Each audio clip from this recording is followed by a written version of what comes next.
Hey everyone, I'm Cervante with Revolver, and I'm so stoked to be sitting here with Blothar from GWAR. That's me. Hey, what's good? Oh, well, the weather's good. That's about it. It seems like it's very, very dark wherever you're at. Well, that's just my depressing backdrop. I have to. But if you take that down, you'd see a lush tropical wonderland. So Ah, okay, okay. I'm bringing the tropics here, or trying to, with see that, yeah. whatever I got going on here. Uh, well, okay. So we've got, quite a few GWAR vinyls and cassettes in the Revolver shop, and y'all can check that out at shop.revolvermag.com. But what I wanted to talk to Blothar about today is the upcoming acoustic EP, Disc with No Name. That's And right. I'm so intrigued by this because I never, I guess, in my life would have thought or pictured or expected to get an acoustic GWAR Yeah. record. Well, I don't think we ever expected to make one. Uh, I mean, and we were a little disappointed at how good it turned out. We were hoping it would be more like, if you've seen the Shreds video of the Cure doing their uh, uh, acoustic performance on MTV. That's what we had Yeah. hoped it would be like. But as it turned out, it worked out pretty good, and the songs do translate. I mean, and we managed to avoid some of the pitfalls of absurd, performative, serious, po-faced, contemptible seriousness that most rock musicians manage to posture with when they do acoustic material. So you Hmm. won't find any of that on this. It's just acoustic versions of GWAR tunes. It was fun to do. We did it during the pandemic, Hmm. which I guess we're still during the pandemic, but this was pretty much at the height of the pandemic. Uh, Hmm. and probably the best thing about recording it that way was that I didn't have to see any of the other guys who I hate and don't want to spend any time with at all, and no one in their right mind would. So, I got to do it all by myself, which is what I like. Bitter loneliness. Of course. If we couldn't tell by the backdrop alone, That's right. I feel you. Well, okay, so I'm intrigued by that. So you didn't do it around any of the other dudes. So did you do it over like Zoom or? Over the telephone, actually. Uh, no, no, we always say that that's how we record our albums, but in all honesty, we did it by sending, the way people do things now, which is unfortunate, which is sending things back and forth on the internet. Mhm. Uh, and I got an acoustic track laid down from Pustulus and from Ballsack, and uh, I recorded some vocals on it. So it was, and that's pretty much how people have been doing things during this the time of COVID. Yeah, right. Well, so what made y'all want to do or decide to do an acoustic anything at all in the first place? Uh, we were asked to do. If you have followed GWAR, then you may know that we have been doing things with the Onion's AV Club for a Hmm. while, and we were probably the all-time grand champion of their covers competition, having won something like 4 or 5 times in a row. We won so many times that they didn't allow us to enter it anymore. We were only ceremonial in our entries, but it really Right. wasn't fair because it was GWAR versus a bunch of ridiculous indie pop bands. And so it was pretty, not a lot of competition. Sure. They asked us to do an acoustic thing, and so we recorded some songs for it. And it was something that we could do.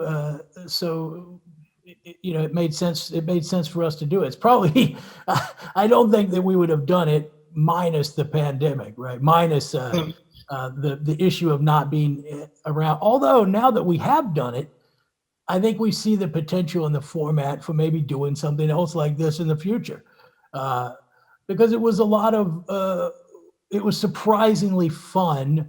Uh, there's not a lot of room in heavy metal music, right? It's very no matter how you arrange things, right? These are very dense sounds that don't allow for a lot of expressive range, right? And acoustic music is all about it's very different sort of aesthetic, and so it was fun to work in that way. Right. Well, so I have two more questions about the EP. First is, how did you go about the specific tracks that you did choose to release on the disc with no name? Like, how did you choose those ones? Well, we went with Fuck This Place. We knew we wanted to do something that had it doesn't really have a country feel, but it's definitely you know, a little bit of a sort of Western feel almost. Fuck This Place has. And then it made sense. There's an old GWAR song called Gonna Kill You, which had just a great deal of emotion behind it. It's one of the better works that, in my opinion, that Odorous did. And I wanted to take a shot at that song because it had just a vibe that seemed like it might be good acoustically, right? And it already had some it was just one guitar that was really distorted that was playing with it. So just, you know, taking that out and just putting the acoustic chords in made it sound really nice. And Fuck This Place, I mean, it just it's absurd to have an acoustic version of it. So I think that's one reason.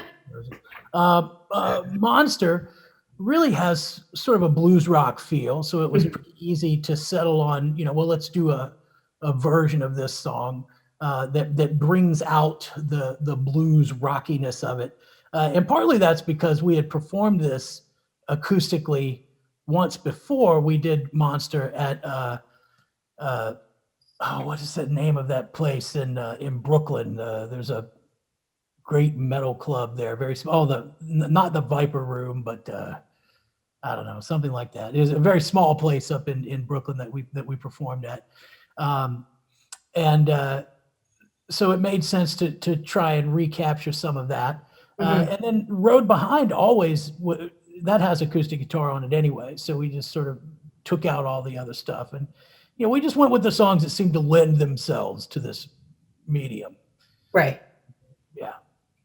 So you'd also said a few minutes ago how you feel like there's not a whole lot of room sometimes with heavy metal music. But so then I'm also curious if you could reimagine GWAR songs in a different genre that's, you know, not acoustic and not heavy metal, which do you think it would be? Because for some reason I'm picturing like classical GWAR or like a GWAR opera, GWAR, or however you would say that.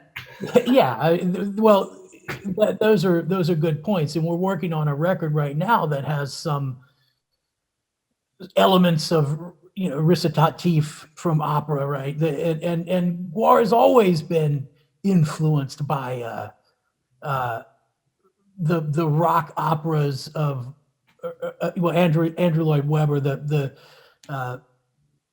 you know, just those very dramatic music. Mostly we've done that live, though. We haven't really brought that onto recording very much. And I'm talking about stuff like Jesus Christ Superstar, which we've long used elements of that music in our live performances. So yeah. So it's nice to bring some of that. You know, we're getting ready to put something out next year that does have some of those theatrical elements actually in the songs. But it would be, you know, GWAR. We've done a lot of different versions. We've done Muzak versions of GWAR songs, which were hilarious.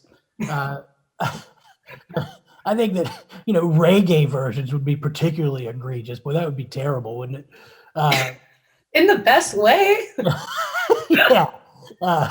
But no one has less business doing reggae than GWAR. But you know, we have tried some of what you're talking about. I mean, and actually we worked on and scored this was great. This was a classical version of one of our songs that we were going to perform with the Richmond Symphony, which is a symphony in the town where GWAR's headquarters, sort of the production side of GWAR is located. Mm-hmm. So, but it never materialized because unlike rock and roll musicians, those people get paid. So, and there's a lot of them, right? So, but it was great. I mean, there's a famous conductor named FirstWorst, which is just, I mean, that name is so close to Fart Wrangler that we couldn't resist the idea of bringing him out, cutting his head off and performing this, so, but it didn't pan out yet, but I think it may. I mean, we actually wrote the parts for it. We scored it out. It's been written. So. Oh, I really hope that comes out because I'm dying to hear it. Me too. Also, I'm here for reggae GWAR gay. Yeah. Perfect. Yeah, it totally works out. It'll pair fairly well with the CBD strain y'all got. Yes, right, exactly. We do have a CBD strain, and we got some. It's so funny when we put this thing out.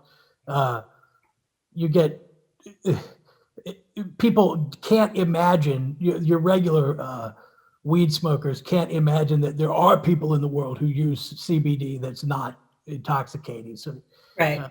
Their first reaction was, this is fake weed. It's like, well, no, it's not fake weed. It's CBD, right? It's something different. But, we have there's some surprises coming out. This has allowed us to make a foray into the world of developing a GWAR branded strain that has some cool elements. So, keep your eyes open for more CBD stuff to come out that people may find a little more intoxicating. Ooh. That's what we always wanted to be. We're drug dealers, I mean, I was born to sell drugs. Oh yeah, just GWAR is nothing but a whole bunch of pushermen. I went out here slinging it. I'd like to be. I would love to be a pharmacist. Just sit there and be rude to people at a CVS. Oh, of course, and take forever to count everything out. Yes, that's right. Can I have your birth date, please? Yeah, yes. Just give me your birth date and your first and last name, and I'll give you whatever the stack of fucking pills is. In 5 hours, I'm going to make you sit in the waiting room for 5 hours, and then you can get it. Yeah. Okay. I kind of would like to play a game if you're interested in that. Okay. What do you got? I feel like that Jigsaw character from Saw, like, I want to play a game. But it's called FirstWorst. So, yeah, I want to ask you just like a few things, and then you tell me the first time that you did it, whatever insert thing is, and then the worst time. Okay. Usually those are the same thing. History would prove yes. Yeah. In my experience, for sure. It sounds like in yours too. But, just I want to hear a little bit. All right. Okay. So, first one. The first quarantine activity that you did. Well, there again, that was the first and the worst. I took a dump, the very first thing that I did was I went into the bathroom, took a massive stool, and then reached out to get toilet paper, and there was nothing there because one of these assholes in the band had already used it all. Mm. Yeah, so, I wound up having to hitchhike with my pants down. Yes. To at least like 25 different stores before I managed to find another roll. But then after that, we started hoarding it. So we've got more toilet paper than you could possibly imagine here. Okay, a toilet paper fortress. Yes, that was the first thing we did. And I'm going to go ahead and say that it was the worst thing that I did. Well, is it the worst because in process of going to these 25 stores, you left little poo nuggets coming and dropping out of your butt so people could track you? Or was it just all around just shitly terrible? Yeah, nobody likes that experience of reaching to the roll and realizing, oh, okay, I'm gonna have to get up and deal with this, and plus just shuffling around with my hooves and a pair of underwear, it's not a very becoming sight. Well, that might depend on who you talk to. Yeah. I'm sure there are people out there who that's the content they want to see. Probably. Okay, so then what's the first thing post-quarantine that you want to do? The first thing post-quarantine that I want to do is play a rock show, man. I mean, that's what we want to do. We want to get out there and sever some heads, drink the blood of humans. So we can't wait to do that again. So I'm going to go ahead and stick with that. Then what's the worst thing that you want to do? Playing a show, man. Like being around humans is just so traumatizing. Not to mention that if we did that, then I'd have to get on a tour bus with a bunch of these assholes and drive someplace, and that's perfectly miserable. So, I mean, I'm going to eat pizza because that's all we ever eat is pizza. I'm just going to drink myself into oblivion. That's the life of a rock star. Pizza and drunken oblivion and people that you don't like talking to you. That could also be the slogan for quarantine if you've been stuck in a house with other people, I'd say. That's right. Yeah. Good point. Well, okay, as a pizza person, or I guess a forced pizza person, if that's all y'all ever eat, do you remember what the toppings were on the first pizza you ever had? The first pizza that I ever had was very, very boring. I think it was just topped with just vanilla ice cream. It was just a pizza with vanilla ice cream. And that was very vanilla pizza. Yeah, vanilla pizza. It was a vanilla experience. Okay, yeah. I would assume maybe that's the worst one, or does it get worse? No. That's not the worst one. The worst one, there have been so many bad ones, trust me. Showing up on the lounge of the bus, hot circles of garbage, of misery. Mm-hmm. But probably the worst one was when I mistook literally the circular disc of cardboard that was under the pizza. Mm-hmm. I thought it was the pizza, and I just ate that. I had no idea that it wasn't a pizza. That's how shitty the pizzas are. Okay, wow. And I imagine maybe we could have run into another pants around the hooves poo situation with all the cardboard, or it would just really bind you up in there. Right, yeah. No, it go either way. Yeah, it had the opposite effect. Okay. Okay, the first band that you ever fell in love with? The first band that I ever fell in love with, I'm going to go ahead and say the Beatles was probably the first band that I ever fell in love with. And I was a Ringo boy. Of course. I had the Ringo pin. Mm-hmm. And I wanted to like the Rolling Stones, but my friends told me that if I liked the Stones, then I would get a reputation as a bad person. So I steered clear of them. Because they were naughty and dangerous. Of course. Yeah. Look at you now, though. I know. It was what a waste of energy. I should have been, out there painting the red doors black. Well, hindsight. It's always 20/20. Yeah, at least. Okay, so then the worst band that you love, or like your guilty pleasure band? My guilty pleasure band, I'm going to go ahead and say probably the Pet Shop Boys. We did a cover of the Pet Shop Boys. Yeah. And it's not bad music. People hate it. I've always liked Britpop anyway, and generally they have there's good musicians that are playing that. So I'm going to say that definitely the Pet Shop Boys is a guilty pleasure. I've always, as far as new stuff, you know, Taylor Swift, Tay-Tay. How can you go wrong with Tay-Tay? Are you a Swiftie? Is Blothar a Swiftie? I'm a Swiftie. Oh my. I'm getting Swiftie with it.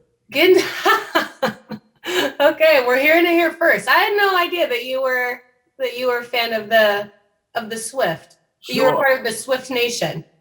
Yeah. I mean, she writes music with the kid from that band Fun, right? You know, it's good music. It really is. It's well written, well thought out, well executed. I like her attitude. She's got moxie. That's a saying? People still say that? I don't know. She's Probably got moxie. You ever drink Moxie? That is one terrible soft drink, let me tell you. No, that's a soda? Is it like Fago? Yeah. From the Massachusetts, like the New England area, they have Moxie, which is basically, it's just medicine. They just carbonated medicine. But does it at least make you feel good? No, it makes you feel unhappy, which is why I kind of like it. Oh. In the darkness behind you, there's just cases and cases of Moxie. That's right. Okay. Okay, the first band that you saw live. The first band that I saw live was probably when I was taking French, and they brought in this ridiculous rock band from France to demonstrate the French language. And they were really, really terrible. I have no idea what they were called, but it was the French language band. I remember the guy had electronic drums, and they all wore like kamikaze headbands, you know, the ridiculous sort of headbands that people would wear back in the 80s. Mm-hmm. They were not, they weren't very good. I guess the first real band that I saw in concert would have been the Pretenders, believe it or not. Yeah. That's right. That is a real answer for you. I saw the Pretenders with a rock band called The Alarm, and they looked like a bunch of chickens up there with their hair. I was very impressed with the fact that the snare drum for the Pretenders drummer was always wet. How did he manage to do that? I don't know. Every time he hit it, water would come up. How do you keep it wet? I don't know. I'm curious as to what the wetness was. Yeah, I know. Pee would be my guess. If it were GWAR, it would definitely be pee. Of course, yeah. Because that's like y'all's favorite drink. It's just down in just like shots of urine, right? Right. Well, no, it's more like because our drummer is incontinent. Okay, so that's what he's doing when he's behind the drum set, is just spraying, hosing down. Steady stream. All right. So then for your worst band you've ever seen live, would it be your French best friends? No, those guys probably weren't the worst. I mean, they probably were the worst, but I'm going to go with the worst band I've ever seen. Wow, there's been so many absolutely terrible bands. There was a band that I saw who was, what were they called? Let me see, it starts with an M. Metallica, that's the name. Yes, Metallica.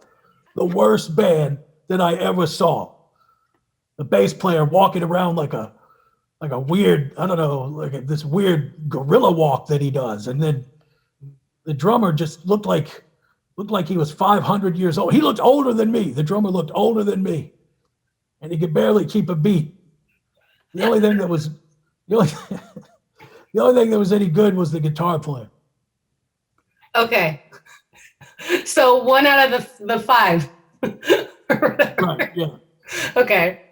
I mean, Nirvana, we played with Nirvana back in the day during the Bleach era. And believe it or not, they were actually terrible live. Although later they would be really great live. But this particular show, they were not very good. We played with them at the Pyramid Club in New York, and that was a grim performance. Grim just because of them, or grim because of the whole package of you and them? Oh, well, it was, I mean, it was weird. It was the Pyramid Club was a great venue in the Village in New York. It was a legendary gay club in the gay community, and it had and they had wonderful performances. You had to share the dressing room. It wasn't your dressing room. It was actually the dressing room of the transvestite performers who would do get drag and stuff. Right, yeah, the drag performers that would get dressed up before the show. So it was us and Nirvana squeezed into this little area, and this was, of course, back when they had the drummer who had the weird drum shells, like these big yellow curved shells. It was the weirdest looking. That was actually the best thing about them, was that their drums looked like the horns on my head. But no, I mean, we all did just a heroic amount of liquid LSD. And so nobody was very good that night. I wonder what it was like, though, to be in that dressing room, just taken over by all this liquid LSD, and then see like drag performers getting ready and like playing with their wigs, or did y'all get into any of their makeup, or that would have been a sight to see. Right. They were not very nice to us. That's what I remember. I just remember we were trespassing and we smell bad. So I'm sure that is why they were less than welcoming. You know, fair. Yeah. I might be the same way, depending. I mean, that's how I am. Exactly. Okay. The first song you wrote. The first song I wrote was a song called March of the Robots. And it went like, I wrote it on piano, and it went like, dum ding dum ding dee, dum ding dum ding dee, dum ding dum ding dee, dum. You know, and it was interesting. It was the beginning of my love of semitones, which I still use to this day, probably because I play heavy metal. So, right. Yeah, right. The worst song then that you've written so far. Sick of You is a pretty terrible song. People love it. But boy, is that a mind-numbing exercise in stupidity. And I don't know, of course. And that's the way, if you ask any band, the one song that nobody in the band wants to play is the one song that will become an international hit. And you'll have to play it for the rest of your life. And Sick of You is definitely that song for us. Yeah. Would you say that y'all are sick of it? I would, without a doubt. Yes, we are. I mean, that's the only redeeming factor of the song is that it generally comes at the end of the show, and so I can at least sing it with sincerity to the audience. I am legitimately sick of you. Well, at least that it kind of works out in that way then. It does, yes. Okay. Your first kiss. My first kiss. I had been asleep for 1,000 years. Suddenly, I felt slimy, sucking sensation on my face, and I awoke and it was odorous, giving me a big sloppy smooch to wake me from my slumber. So that was my first kiss. Was it romantic? No. Was it traumatizing? Yes. Beautifully traumatizing? The way you described it just sounds like such a loving way to come out of slumber, but I think that it was a mistake. I think that he thought that I was someone else. I don't know who he thought I was, but it's because you're so beautiful. Probably, yeah. Yeah. He thought that I was. He may have not even thought I was a person. He may have thought I was like a corn dog or something. And he just put me in his mouth. I don't know, but suffice to say that when I woke up, I was none too happy. Fair. And I approach corn dogs with the same sensual gusto, so yeah. I get it. Right. So then, your worst kiss? I'm gonna say that my worst kiss was when I was in high school and we played 7 Minutes in Heaven, right? And I wound up in a dark closet with someone that I'd never seen before. And I still, they turned on the lights and everybody's sitting there looking at me and laughing and pointing. And it was a dog. I was kissing a dog. Yeah. So that was my worst kiss. Again, very traumatizing. For you and probably for the dog. Yeah, I think that's that. I was going to say. Yeah.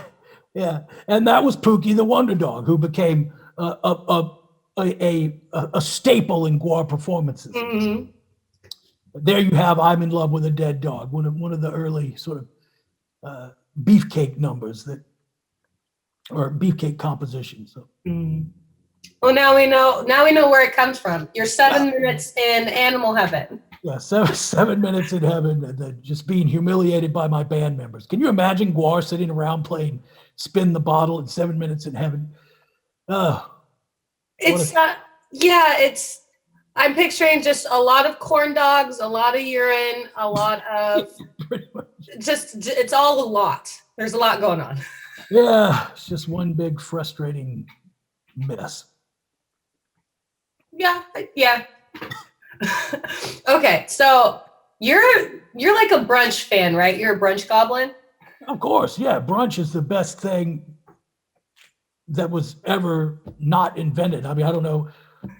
Was it invented? I suppose it was invented, but it's certainly that's the best thing that we've gotten from the upper middle class in America ever is the brunch. 10 out of 10 agree with that. Right. It's not breakfast. It's not lunch. You're usually hungover when you eat it. Mm-hmm. The best of times. The best of times for sure. What was your first brunch meal that you ever had? Probably eggs Benedict. Okay. Yeah. What was your breaking eggs on the head of Benedict Arnold? There we go. Okay. Yeah. How much was that? That sounds like that could have been a pricey dish. A pricey dish. No, it was free, believe it or not. So I mean, eggs Benedict was the first brunch that I've had. Probably the worst brunch that I had was when I went ahead and tried Scrapple. Scrapple is terrifying. I know that humans like it, which is weird because it really seems like something GWAR would eat, right? It's just a sort of potted meat product or something like that. I've never heard of a Scrapple before. I thought this was like a breakfast game that you play, like Scrabble, but with food. No. Scrabble, but crappy, so it's Scrapple. No, it's a terrible meat conglomeration that humans like. That's for the weirdest thing about humans is this fascination that they have with herding, harboring, and then killing and eating animals so that you go to it's crazy. I don't understand it either, but I'm also one of them vegan people. Right. Which I guess is why I don't know what Scrapple is. Yeah, well, it's a good way to be. Yeah, I'd say so. Thank you. Okay. What was the first way you've ever murdered someone? The first way I ever murdered anyone was, of course, it was an accident, actually. Yeah. It was an accident. I was cleaning my gun when it went off. I had no business with a weapon to begin with. I was 14 months old. That's a little young. They started you early. Oh, they really did. 14 months old, and I had a blunderbuss. And I was cleaning it, and the blunderbuss went off. and it killed my cousin Ricky. Mm. Yeah, blew Ricky's head right off. R.I.P. Yeah. Is that the worst way then too? Probably the worst. The worst way that I'm going to go ahead and say killing Donald Trump. That was difficult. It was the worst. And the reason that it was the worst is because he wouldn't die. He came back time and time again. Mm-hmm. He would rip his chest off, starting with just grab him by the nipples, which he has very, very jumbo nipples, by the way. You grab a hold of those things and then just pull down, and his whole front, his whole stomach and chest would just pop open and spill out all over the place. And the next night, he would show up again. He was always there. So that was difficult, to say the least. I still don't think we got him. That's honestly a nightmare. He's like the Freddy Krueger of people, just keeps coming back. Yeah. Right. Okay. This is my last one for you. Okay. Your first memory from GWAR B-Q. That's an easy one. GWAR B-Qs didn't start out as the wonderful rock and roll festival that people came to know with, with Ice-T and Body Count and Lamb of God playing. Back in the day, it was just a barbecue that was held in the middle of summertime when everybody was hot and miserable, and we would just get a big trash can and fill it with something we called punch, as in the action of punching. And it was really just sort of grain alcohol and Kool-Aid with like fish carcasses floating around in it, and things like that, and who knows what else in there. And then there was a bunch of grilled meat going on, and people eating that, and dogs fighting, and people skateboarding, and shitty rock bands playing on like local bands playing in a skate lot in Richmond, Virginia. So that's how it got started. Sounds like a whole lot of fun to me, though. It really was, to be honest with you. And that it did actually set the tone for GWAR B-Q after that, because GWAR B-Q was a unique festival. It wasn't, and I say was because we haven't done it for a while, but we are looking to bring it back in one form or another. So keep your eyes open. It got to be difficult, it's hard to be a rock and roll band and also run a festival. So if we can get somebody else to run it, then we'll bring the thing back. Right. Well, so then if you have one, what was maybe your worst memory of GWAR B-Q? Well, I'm going to say that the worst thing about GWAR B-Q was that it was always, like I said, in the middle of summer. And even when we took it from being just some summertime party in an empty parking lot and put it at Haddad's water park, which was an old dying water park. They don't have these kinds of water. And we're not talking about Water Country USA or anything. We're talking about a filthy swimming pool filled with algae and a couple of picnic tables and a putt-putt golf course that's long since overgrown and been deserted by all humanity. So probably the worst thing was just trying to suffer through a show during that heat. I mean, I would be just literally dying on stage because the sun would just go right onto us the entire time, shine right on us. And trying to make it through that, I drank a lot of blood that day. Of course. Oh, yeah. Makes sense. Yeah. Oh, and the other worst part, I think Bam Margera playing that thing was pretty terrible. There's that kitty cat. Oh, yeah. This is cat butt time, apparently. Yeah. Yeah, Bam Margera played it, and he showed up really, really late with a hood on and sort of moped around. In that heat, he was wearing a hood? Yeah, yeah, he was. He was wearing a big hoodie because he couldn't be identified and bothered. Surely he would have been swarmed by fans. Of course, yes. But he was doing it backstage. It's not like anybody gave a shit who he was back then. But Bam had done some work with GWAR, and we appreciate that. We were on his show. But yeah, that was a little weird. Oh well, the worst thing about it was that his band, I think they were called Fuckface Unstoppable or something like that. They wound up not even playing. They got there too late and didn't perform. Yeah. Lame. Very lame. It's so diva, but very diva.